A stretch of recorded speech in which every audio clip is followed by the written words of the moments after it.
Hi everybody, John here with PT and Dan with Sandler Training. How you doing, Dan? I'm doing great. Excellent. So I want to talk about, I saw a quote the other day and it talked about not adjusting or changing your approach to things for somebody else's approval. But it got me thinking that can go too far at points. I mean, you can adjust, we just talked about adjusting how you communicate with people to meet them where they are. That's okay to do. It's not about their approval, it's about a good business practice. But I think too often, especially in today's climate where sometimes people are afraid to say anything, we adjust to get somebody else's approval. And it got me thinking though, when we're young, when we're children, we do that a lot. Peer pressure elements, all those kinds of things. We start to adjust really how we are, and until you get comfortable in your own skin, it's tough. But can you talk about not adjusting for someone else's approval, or for them to buy, but it's really not who you are or what you want to do? Well, there's some things that we just don't want to adjust on. Yeah. And then there's a lot of little things that it's okay. It's okay Yeah. to give and take on things. It is. It really is. So when I first started my Sandler career back in 2003, one of my really big things was prospects had to come see me. Yep. I would not leave my office to go see them. And some people wouldn't do that. They're like, well, if that's the case, I'm not coming to see you. And I'd be like, no worries, right? Yeah, it's okay.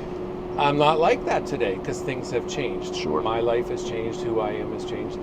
But that was a value that I really held on to and I really stuck with. And so I think that's the key is figure out ahead of time when you're not in the heat of the battle, when we're not emotionally involved in a sales call. What are some things that I'm not going to bend on? Not going to bend. Yep.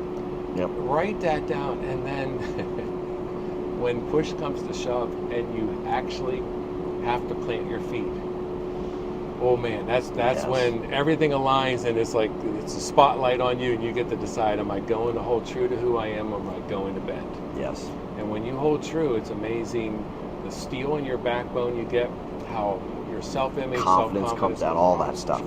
It's tremendous. And it really kind of comes down to, John, getting the buyer to look and go, that's a person I want to be connected to. Yeah.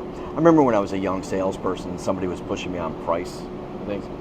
I went back to somebody else who was kind of a leader in my space. I'm like, so can we adjust here? You know, and I'm thinking I need to meet them where they are rather than just standing firm and saying no, and it's okay if you say no to me because of that. I'm good. But I was trying to round peg, square hole it, and price is one of those that it constantly happens on. Part of that is we have to quit being so desperate. Yeah.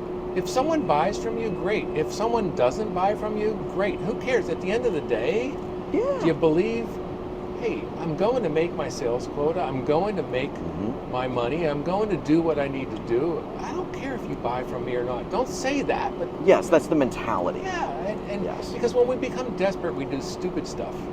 We do. And all of a sudden, then we're in the relationship if they end up coming on board and you're like, I don't like this. Yeah. It's not going where I want it to go. Yeah. All right, everybody. See you again tomorrow. Have fun.